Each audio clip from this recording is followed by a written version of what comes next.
Dev. I'm told that your medium instruction is in English and there are people from Tamil Nadu. So I'll speak in English instead of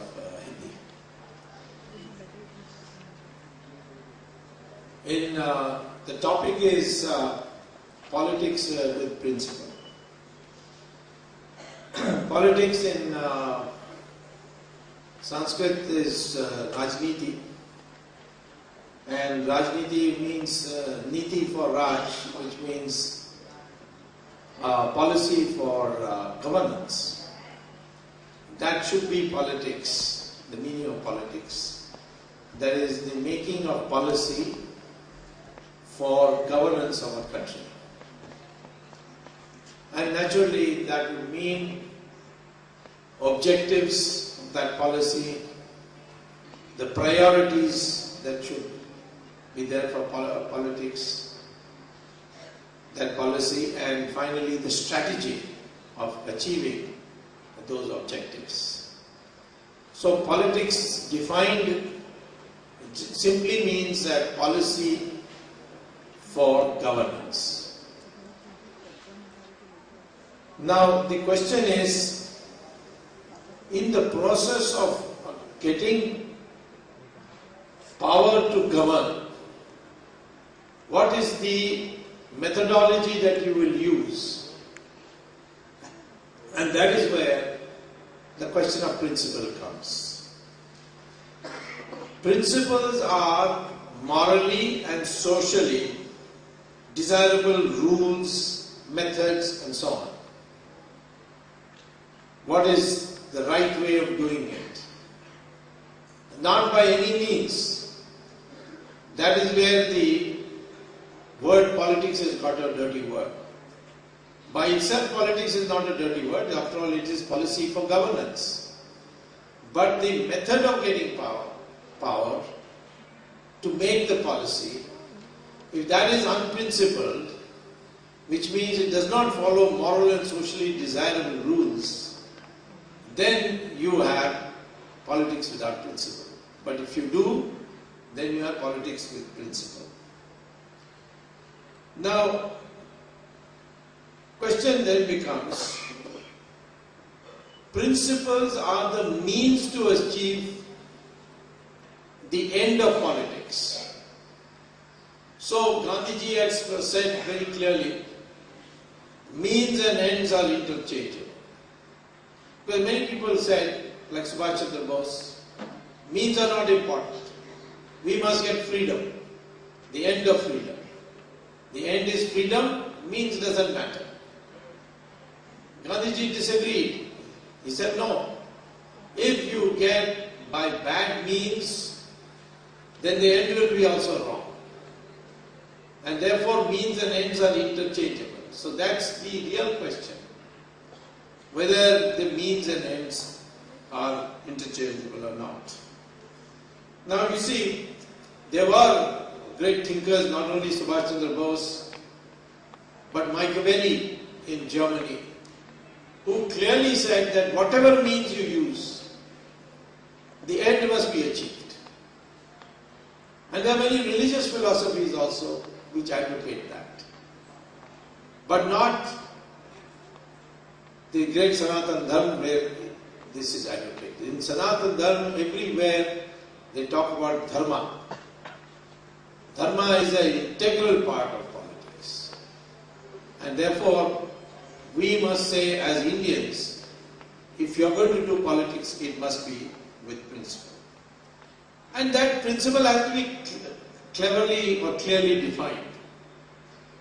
Now you see, when Rama in Ramayana kills Bali, how does he kill Bali? He tells Sugreeva, I can't tell the difference between you and Bali, so you wear a mala and I will hide behind a tree and kill him. And so Rama kills Bali that way. But before dying, Bali tells Rama, what kind of a coward you are. You call yourself a Maryada Purushottam, or people call you Maryada Purushottam, you are a Kshatriya, and instead of coming straight before me and fighting me in a battle, you hide behind a tree, you tell Sugreeva to wear a mala to distinguish himself, and then you kill me. Where is your morality? There Rama says, morality you have no right to talk about. You stole the kingdom of Sugreeva and you stole his wife also. Who are you to now talk about morality? So now you see, we in our country, we talk about Dharma and so on. But then that Dharma is only amongst those of us who believe in Dharma. Those who act on the basis of adharma, there we do not apply the same principles. And the same thing happened when Krishna was educating Arjuna. Because in the open court, in the open Rajya Sabha of Dhritarashtra, Draupadi's sari was being disrobed by Dushasana. At that time, Bhishmacharya stood and watched. And he said, what can I do? He was like Manmohan Singh, what can I do?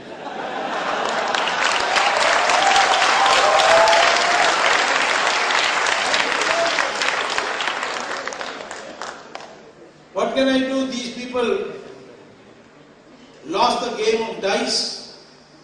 They even staked their own wives on that. So they were legally bound to strip her because she became their property. So Krishna tells Bhishmacharya himself, because at one stage Krishna was so upset with Arjuna in the battle that when Bhishmacharya came charging and Arjuna still wasn't ready to get up, so he himself got down from the chariot and brought out his Sudarshan Chakra. That time Bhishmacharya said to him, "Oh, great Krishna, going to kill me. I will go to heaven straight away. But first let me ask you, what happened to your pledge? That you said, I will not fight in the battle. I will only I'll be the Sarathi for Arjuna in the Rath." That time Krishna says, who are you to talk about morality? When in the open court, in the open Rajya Sabha, you watched a couldn't prevent her from being stripped, you have no right to talk about morality. So throughout in our scriptural literature, we have made it very clear, Dharma is only between two dharmic individuals, but not between adharma. Tomorrow, some terrorist comes to kill you, you can't say Dharma. Constitution, Article 32.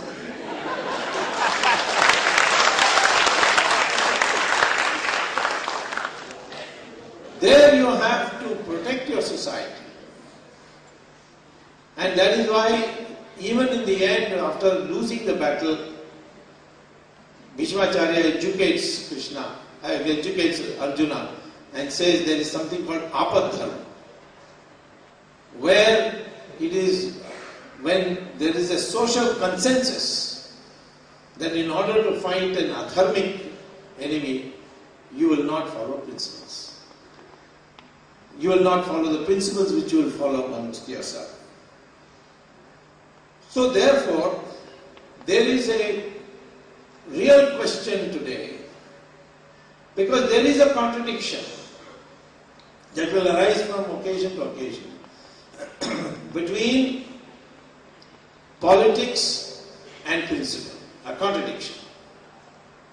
And we cannot say that because there is a contradiction we will prefer politics, or because there is a contradiction we will only go with principle.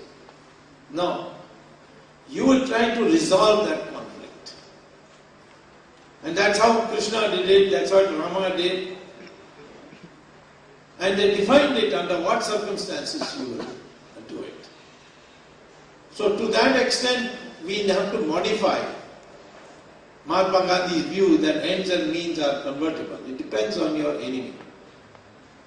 If he is part of your society, part of your family, then yes, it must be by principle, it must be by dharma. But if he is not, he has come to destroy your society, then no dharma. We used to have a dharma that if you lose the battle and you apologize, you will be forgiven. That used to be a dharma. Between Rajas fighting between two within our country. Muhammad Ghori came and he was defeated 16 times by Prithviraj Chauhan. And he forgave him each time. On the 17th time, Muhammad Ghori got the support of Prithviraj Chauhan's father-in-law and defeated him. That is not dharma. You should not have been forgiven him more than once. Ghori should have been forgiven once. Next time he came, you should have given him, finished him off. But you didn't. That was a misutilization of the principle, the concept of principle. So it's easy to say politics and principle, you must be principle, but you must know how to use that principle. And that is what I would like to now elaborate for you. Now, sometimes people say that to get power you have to give up principle. I don't agree. Because by that method, slowly you will lose the power also. Today corruption is one big issue. What is corruption? It is making a decision against the merit by taking money illegally and secretly. That harms the society. Because that money comes and starts corroding the society. You get this money, what do? You put it in Switzerland bank. How to put it in Switzerland bank? You give it to a Hawala operator. He will take it to Dubai. From Dubai you will do a wire transfer. If you don't have a bank account, he will create a bank account for you also. And you deposit it there. Now many politicians, ministers, they are doing like this. And they argue, no, we need money for elections and all, and we can't keep it here because it's not safe here, so we put it there. But what is the impact of it? When he puts the money through the Hawala man has to go through Dubai. That means the Hawala person has to be on good terms with Pakistan, particularly ISI of Pakistan. Otherwise he can't do business. Dubai is dominated by ISI. So therefore he has to report to Pakistan or the ISI for which minister he is depositing how much money in which bank. Now once ISI gets that information, they will blackmail our ministers. And today they are blackmailing our ministers. Because we see in decisions like Kasab, in Afzal Guru, Supreme Court said hang them. Still not hang them. They are waiting, delaying, because they are large number of ministers today are afraid of Pakistan. There is an attack on Bombay. Not one, now, so many attacks. All innocent people killed.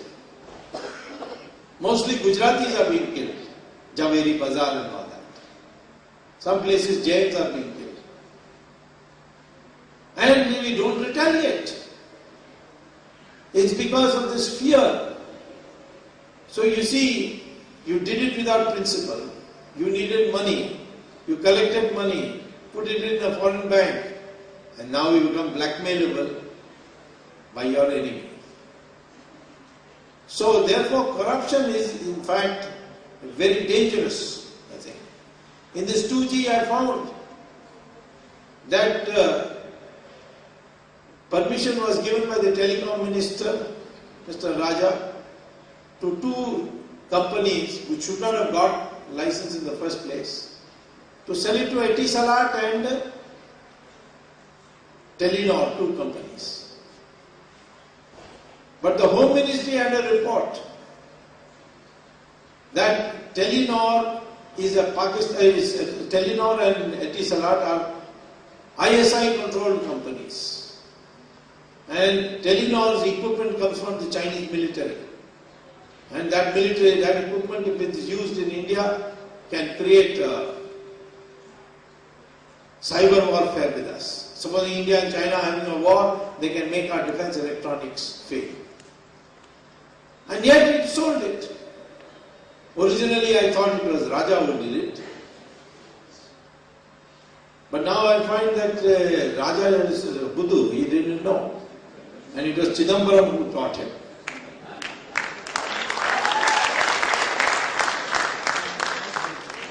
So, and Chidambaram being a lawyer and a crook, so crooked lawyers are the most dangerous people in the world.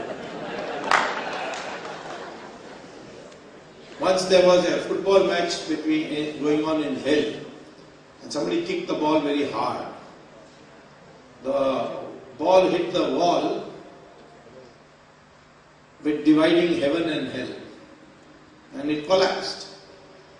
So the heaven people came and told the hell people, hey, you've broken this wall, build it. So the hell people said, why we should build it? You are afraid of our coming there, we are not afraid of your coming here.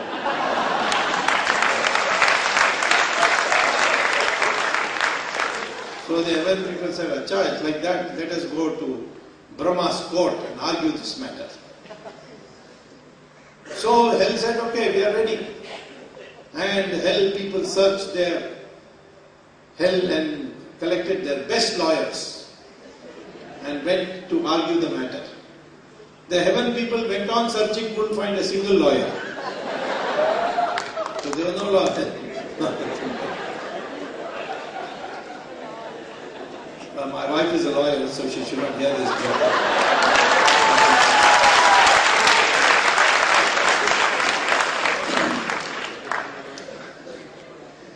So therefore, if this kind of unprincipled pursuit of power takes place, politics is done this way, then I am afraid that country will become very weak. That is why the old saying is, power corrupts and absolute power corrupts absolutely. And therefore, what is the system by which you can have politics with principle? First of all, let me make it clear. When I say politics with principle, it is only meant for our own country. When you are dealing with the enemies of your country, then it's a question of protection of the country. There it is not a question of principle. So therefore, when I am discussing with you today, it is about how we deal with each other. The best system for politics with principle is democracy. Because you may not have it in a democracy, but if you have dictatorship, there is no scope whatsoever for politics with principle. You see that in so many dictatorships. See what has happened in Libya, see what has happened in Egypt, see what happened in Soviet Union when Stalin was there. See what's happening in China. Any system which does not practice democracy cannot have principle in dealing with its people. Only in a democracy you have a constitution, you have Supreme Court, you have so many other, you have a parliament, and opposition has a right to speak, etc. So first of all, let me say, In order to have politics with principle, the first thing you need is democracy. And therefore democracy is worth fighting. And your economic system should be market-based system, where everybody has a right to this thing. He doesn't have to depend on the minister for license and quota. We unfortunately, because Mahatma Gandhi was assassinated and Sardar Patel died too early, we had Jawaharlal Nehru who was fascinated with Russia. And he brought in the Soviet model. And all the corruption that took place, which led to unprincipled behavior, black money, misuse in elections, all started with that. With the selling of licenses in the black market and these quotas and so on. So therefore, democracy is one. Second is market economy. Market economy doesn't mean laissez-faire, you can do what you like. No. Market economy means the government has to be a regulator. It has to be an umpire. You can't have a cricket match without an umpire. You can't have a football match without an umpire. So you need an umpire. The government must be there to see it. And the experience of the world shows that. When World War II was there, the Allies bombed Germany left, right and center and destroyed it completely. And then they partitioned Germany into two countries, East Germany and West Germany. East Germany adopted market economy and democracy. West Germany adopted market economy and democracy. And East Germany adopted the Soviet economic model and dictatorship. This was in 1945. In 1990, the Berlin Wall broke and the two countries became one. East Germany and West Germany became one country. Then people found out what a difference there is between East Germany and West Germany. West Germany had become a developed country. Same people as East Germans. But they became, because they adopted market economy and democracy, they became a developed country. East Germany was backward. Even today it is backward. If you go to Germany and go to East Germany, you can see the difference. Same difference is there between North Korea and South Korea. To compare the two, North Korea is dictatorship and Soviet model. And South Korea is democracy and market economy. To some extent we can say even China is different because they have adopted market economy and their economic prosperity is wrong. For India also, we were going so slowly. Then economic reform came. And for economic reform, certainly the blueprints were prepared by me, but the implementing Prime Minister was Narasimha Rao. And the credit was given to Manmohan Singh. Because Sonia Gandhi didn't like Narasimha Rao. So now Manmohan Singh is Prime Minister, he cannot bring one single reform. As Finance Minister, he brought all this big reform. It was all because of Narasimha Rao, who took the blueprints from me. My government was there before. Chandrasekhar was Prime Minister. We got it already passed. Then Narasimha Rao's government came. He asked me also to help him, so he created a commission on GATT and WTO and made me chairman of it with the cabinet rank. And we implemented it. And India has grown. Previously we only used to get ambassador car, and that too after 3 years waiting. Now you can get a car. You pay 15,000, you will get Nano from Gujarat. So therefore this transformation took place in India also. So I want young people to know, never ever say that democracy can't be made. It cannot work. We have to make it work. Whatever problems are there with democracy and all, we have to go on correcting it, improving it. And now my opinion today, the laws of the country are sufficient to fight corruption. I have a disagreement with Anna Hazare only on this one point. I have respect for him as a person, not for his team. His team is full of Naxalites. I have no respect for that team. But Anna Hazare I have known because I was twice MP from Bombay, Ghatkopar region, Chembur, Ghatkopar, that area. And I was twice Lok Sabha from Bombay, and therefore I knew Anna Hazare. But to say that unless there is a Lokpal bill, Jana Lokpal bill, passed by Parliament, no corruption can be fought, I don't agree. I have fought 2G without on this present law. And if there are fighters come up, even the system starts working. The same Supreme Court is delivering goods. I went to the trial court and told the trial court, I am filing a complaint, which all of you know you can file. But I also told them prosecution will be done by me. So the judge said, how you can do prosecution? You are not a lawyer. Not only not a, you are not a government appointed lawyer. CRPC says that you have to be a government appointed lawyer. Then only you can be considered as a prosecutor. I said, no, that may be CRPC, but in Prevention of Corruption Act, Section 5 says that the person who files the complaint, he can also be a lawyer. He can also be a prosecutor. So he said, read it out to me. I read it out. He said, you know, nobody has told me this so far. Judge telling me this. It's a fact, there are so many things in our present law which our people don't study.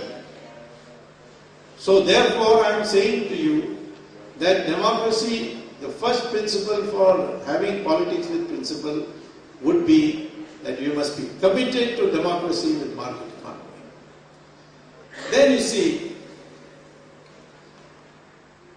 the second way to bring principle is by decentralization. Vikendrikaran, as they say in Sanskrit. Power corrupts, so you have to go on decentralizing. To some extent, in democracy you decentralize because you have Supreme Court separate, you have Parliament separate, you have executive government separate. But you have to do it even socially. And this is what the Sanatana Dharma has done. Why was India considered, maybe 600, 700 years ago, as the most principled country, most honest country by visitors who came from abroad? People came from China, Farsian came, Yuan Chong came. What did he say? What did they write? This is the most honest country. People are so principled here. Vasco da Gama came, he also wrote the same thing. Al-Baroni wrote the same thing. Mark Twain wrote the same thing.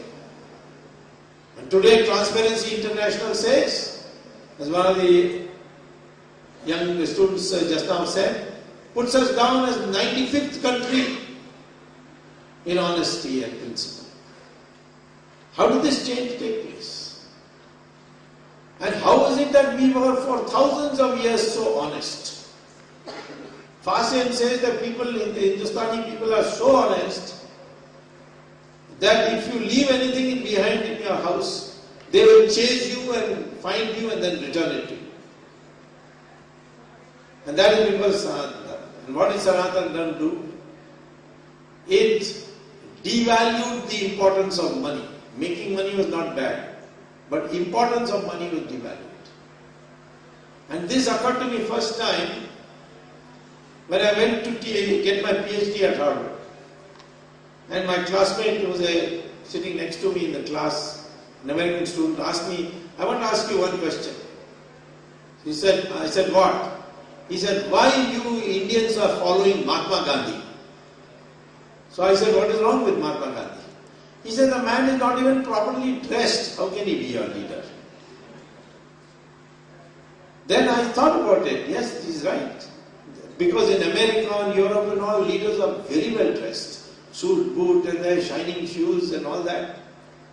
Why is it that we did not insist that Mahatma Gandhi should be properly dressed? Just wearing a langoti and going around. So, I made me think. Then I said, what about the religious leaders? Yes, the Pope is dressed in satin gown and he's got jewels, he's got diamond necklace, ruby necklace, sapphire necklace. So they also. But in our country, all these Swamijis that you see, they are all very simply dressed in Bhagavad Kapara. And you have to respect them. And that is the mistake that Sita made. When Ravan came, he didn't come dressed like Ravan. He came in Bhagavad. And he insisted that she should cross the Lakshman Rekha. And she thought, oh, he's Pujaniya, he's a sadhu. I must, so she broke the rule and suffered for it. So sometimes people wear Bhagavad Kapara and fool you also. Many people tell me, why you are so harsh on Sonia Gandhi, poor woman, she wants to be a bahu, she wears a sari, she puts on sometimes a biddi and all that. So I said, learn from Ravan, don't go by dress.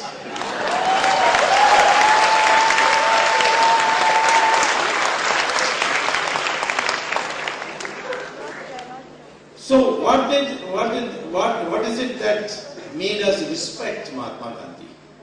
Sacrifice. Here's a barrister who had huge practice in South Africa also. Comes here and gives it all. This sacrifice principle also applied to Jayaprakash Narak. This sacrifice principle is also applying to Manvazari, a simple man. So, this sacrifice you will not find in other cultures. And that is, when you go back and study, how did we have politics with principle? And there, two Maharishis, Rishi Bhrigu and Rishi Vadh, they discussed this. How can we make a society work on principle? And Bhrigu says it's only possible by decentralization of power. And power has got 4 dimensions. Dimension number 1 is knowledge. Knowledge is power. 2, weapons is power. If you have weapons, you get power. Money is power. You have money, you get power. Land in those days was power. So he said, if a society, all these 4 are distributed so that no one person has more than one of this. If you have knowledge, you cannot have weapons, you cannot have money, you cannot have land. And if you have weapons, then you cannot make policy. Policy has to be made with those with knowledge. And therefore, that's how the Varna system came. Brahmins, knowledge, pursued knowledge, but they did not have wealth, they did not have land, they did not have weapons. The king had the kingdom, but he could not make a decision when to go to war or what punishment should be given for a criminal. In Europe, yes, Europe the king could decide everything. But no, not in India. In the old Hindustan of India, there the king had to ask the advice of the learned people. If you made money, nothing wrong. But you will not get social status on that. Social status will be given to you only if you give donation, philanthropy. And same thing with land, you must produce for the people. And this was not connected with birth. Unfortunately, it is now connected with birth. That is why now Varna system has become useless. Better to scrap it and call all ourselves Hindus and forget about whether we are Brahmins or Kshatriyas or whatever. Because they are not following the discipline of that. You cannot call yourself a Brahmin and be an executive in Bata Shoe Company or something like that. If you are a professor, you become a Brahmin. So Dr. Ambedkar was a professor, he can be a Brahmin. And in fact, Valmiki was from the Dalit community. And he became Maharishi, wrote the Ramayana. Vedavyasa, who wrote Mahabharata, his mother was a fisherwoman. Kalidasa used to be hunting in the forest and cutting trees in the branches. And the Rishi of Rishis, Vishwamitra, his father and mother were Kshatriyas. No, not question of the Brahmins. Only Brahmins are those who are born Brahmins. And if a Brahmin broke a law, then he would be punished, just like everybody else. Ravan was a Brahmin. And as I told the Ahmedabad audience the other day, Karunanidhi did not know that Ravan was a Brahmin, but he used to celebrate Ravan Leela. So I explained to him that Ravan was a Brahmin. He didn't believe. He said, no, he is a Dravidian, and all these Aryans came from north and Rama came and killed him. I said, Rama was not a Brahmin, Rama was a Kshatriya. And Ravan also was not a Dravidian. That is, Dravidian means South Indian.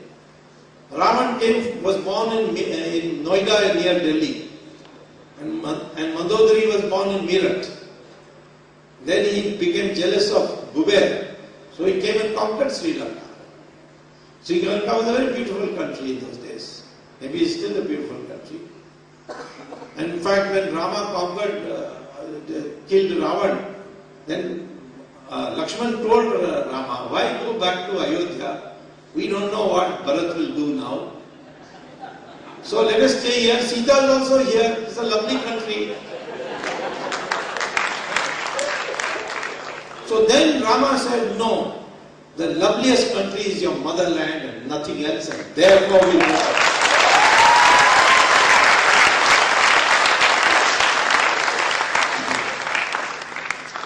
So anyway, I am saying that Ramchandraji was a Kshatriya. He killed Rama. The Brahmins did not say, oh, he's killed one of our Brahmins. Because he broke the law, he had to be killed. So that principle, you see, of decentralization of power. And Mahatma Gandhi comes as a Maharishi on that basis. Because he gave you knowledge, he built a whole new ideology of non-violence, and he had nothing for himself. This sacrifice principle is what brings clarity and cleanliness to politics. And that must come today because of globalization. Everybody wants to make money. For no reason at all. Some by hook or crook also. I once went to give a lecture at the IIM Bangalore. And there I asked the students, you people have done competitive exams to come here and you're going to get an MBA. Why do you want to be an MBA? And 99% of the class said, because we want a good job. So I said, you're not interested in marketing theory, you're not interested in finance theory. No, that's all right, that is for passing exam. If you got an MBA, then tomorrow my parents can put an advertisement in Times of India matrimonial column, MBA, good dowry expected, girl must be beautiful. You know, this is all, this materialism has come. Sanatana Dharma had said materialism, yes, material prosperity is necessary. And India became the richest country in the world, by the way. But it should be spiritual growth should take side by side. And there should be no attachment to money. When you have more money than you need, you give donation. That was the system we built, and that is why we had this principle politics. That's why you see these great tales of Mahabharata and Ramayana and how people conducted themselves. That is the meaning of Ram Rajya. Where Ram gave up the kingdom because his father had given a vachan, had given a vow which he had to obey. So this thing has to come slowly and it will take time. How do we go about it? First of all, our educational system is deficient in one area. And that is, we teach our students calculus, mathematics, physics. These are all called cognitive intelligence. Your IQ today measures only your cognitive intelligence. But that's not the only dimension of intelligence. There are other dimensions, which is now being taught in America in a big way, but is there in our Upanishads. The second dimension of intelligence is called emotional intelligence. Emotional intelligence is how to talk so that the other person gets converted to your point of view. In our own ancient days, we never converted anybody by force. We brought them over by argument. After Buddhism took over India, Adi Shankara went everywhere challenging people to debates. And in that debate, if he won, if Shankara won, then the other person converts to Hinduism, away from Buddhism. And if Shankara loses, then Shankara becomes a Buddhist. But Shankara never lost. All by discussion. You will not find this in the history of any other country. So therefore, there is emotional intelligence. How to argue in a way that the other person listens to your argument and converts. That has to be taught. It's a whole subject. The third thing is called social intelligence. That is how to work in such a way, how to use your intelligence in such a way that not only you are benefited, but society is also benefited.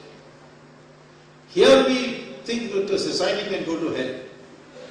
If my house should be clean, and I'll put all the kuda and garbage in the front, on the street.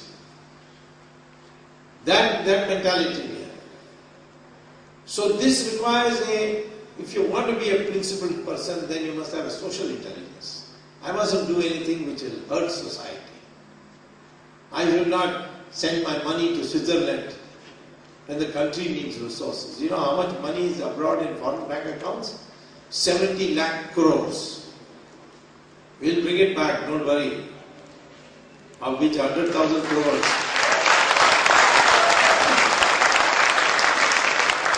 And if we bring it back, then for the next 25 years you won't have to pay any taxes at all. 110 new universities. There's so much money. All and gone, slowly. So therefore, it's not only Raja who's got money there. There is one Delhi ki Rani also who's got a lot of money there. She's got the most money. So, I am saying to you that this social intelligence has to be imbibed in our universities now. Fourth is moral intelligence. That's where Dharma comes in. You do not do something which is immoral. You don't lie, you don't cheat, you don't do fraud. That is to come from inside. You see, we had these rules, unfortunately we use these rules even with foreigners. We said that morally speaking, battle should not take place at night. So we had a rule that the war, if one Raja declares war on another, then what will happen is that he has to fight only when the sun rises, and he has to retire back to his tents when the sun sets. Only in daylight the battle will take place. When the foreigner came, he came at night. And we were not prepared. Similarly, when we had a rule that you will not fight in the population areas, you will not fight in the agricultural fields, but you will find only in the open Maidan, like in Kurukshetra.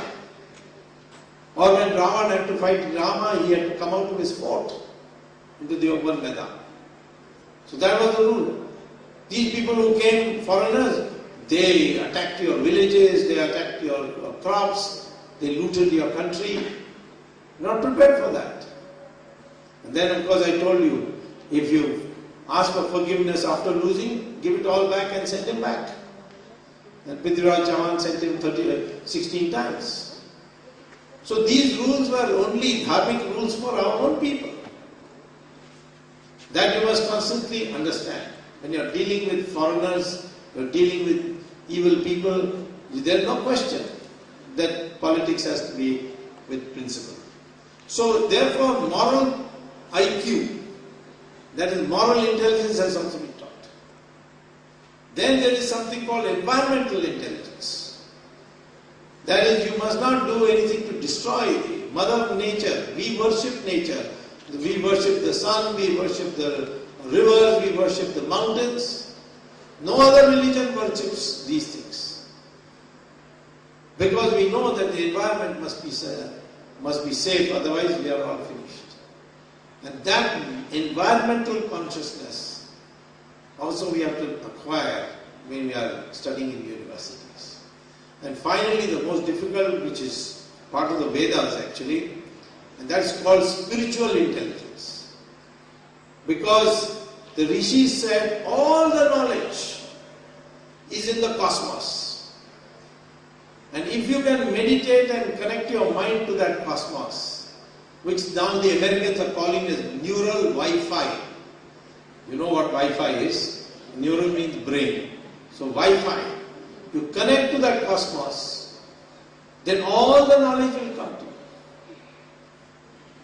And that meditation teaches you that.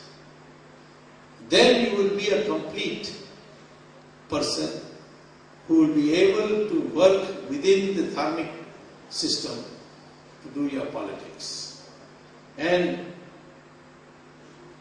that ultimately therefore leads to what kind of India you want. India is what? That I got a passport, therefore I'm an Indian. Nah, that's no good. Nowadays they also forge the passport. So Indian is not that. Indian is one who connects with the past of India. There must be some connection. So I have said that you are an Indian, that is a Hindustani, if you are Hindu or your ancestors were Hindus. And I am telling you today, I've seen the studies on DNA, all Indians have the same DNA. All this Aryan Dravidian theory the British cooked up is all bogus. If it's being taught in your history class for examination sake, please continue to repeat that, but once you leave college, give it up. There is no such thing as Aryan Dravidian. The word Arya, Max Muller turned it into Aryan, and Hitler took it up. Word Dravidian means southern region. It's a sandhi of two words, Tra and Vidh. And Adi Shankara was the first one to use it. So the Dravidian is not a race. So I have been through these studies which are come. You can go to Google and write DNA and Indian people. You will get all the studies. We are all the same. And I tested it once. When Raj Thackeray was making big noise that we Marathis are losing jobs to these UP taxi drivers. And these UP wallahs should go. So I asked a friend of mine, you know Raj Thackeray, can you get me a sample of his hair? So he said, sure, next time he goes for a haircut, I'll go with him and get you a sample.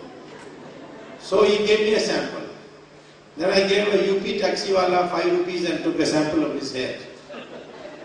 Then I took it to a laboratory in Hyderabad and tested. Both the DNAs were the same.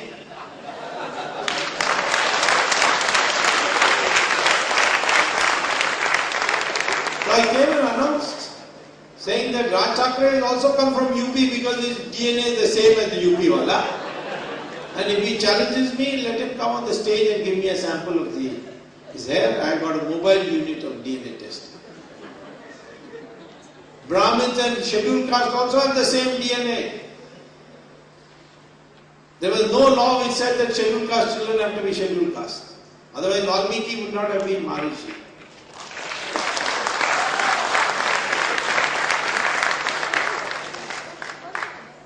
Muslims and Indians or Hindus are also same DNA.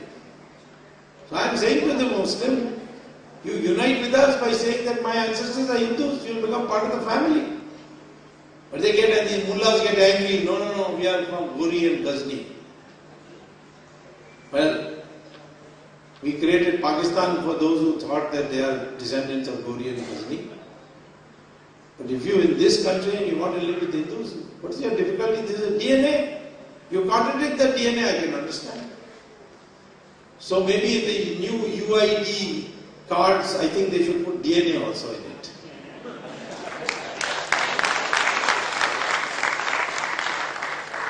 So that identity is necessary for principle, because then you will say, for my countrymen I will not betray.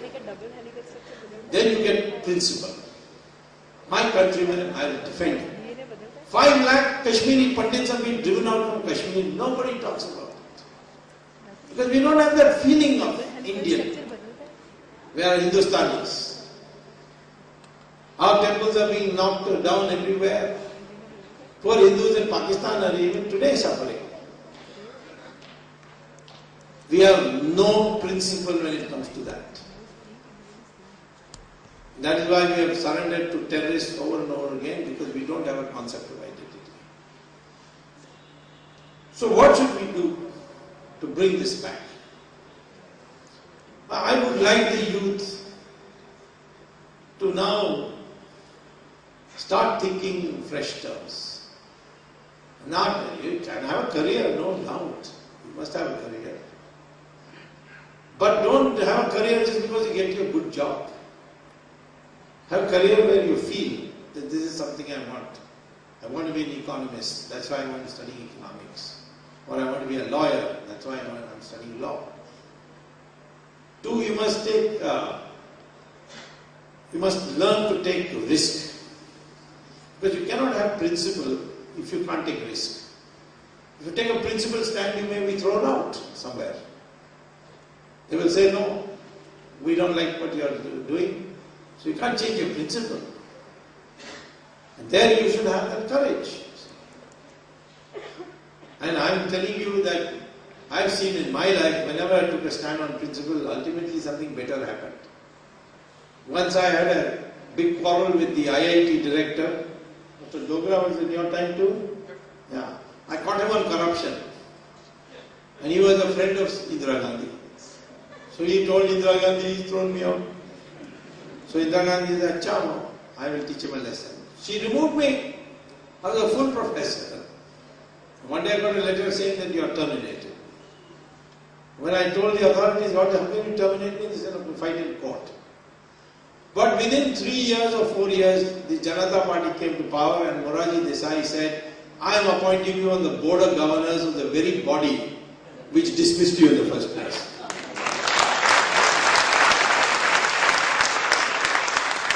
But I told Morarji I'll have to sit with all those people who threw me out. He said, don't worry, I am removing them also. I never knew that this will happen. But I took a principled stand. And I am saying to all of the young people, don't think of these consequences. I am all the time confronted with young people saying, what will happen if tomorrow the judge turns against you? Why are you worrying about that? Somebody was telling me, my wife is pregnant, what happens if the child born has a twisted nose and nobody wants to marry her or him? He said, don't have pregnancy then. I mean, you can't go on worrying about the future. This is a very bad, this is precisely where the principles are sacrificed. Because you worry about the future. Learn to take risks. Don't worry about the future. Do the right thing. And if you have faith in Bhagavad Gita, you know that ultimately you will be rewarded. When, what form and all, God will decide.